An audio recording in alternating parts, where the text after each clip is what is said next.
Алматы қаласында 92 жылы 18 қазанда өткен бірінші дүниежүзілік рухани келісім конгресі бір тарихи оқиғаға айналып кетті.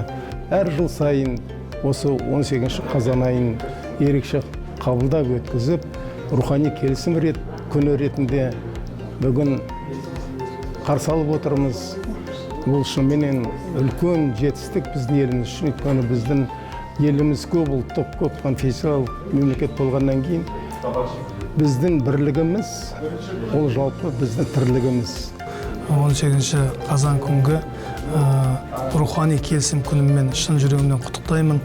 Әрине, әр қоғамда келісім болса, бірлік болса, ынтымақ болса, ол жерде береке болады. Сондықтан осы рухани күнде жалпы мынау дінаралық, ұлтаралық барша біздің еліміздің берекесі болғаннан кейін осы күндегі өтіп жатқан әрбір шара, әрбір іс ол мынау еліміздің ынтымағына, тыныштығына үлкен үлес қосады дейміз деп ойлаймыз. Алла соны нәсіп етсін.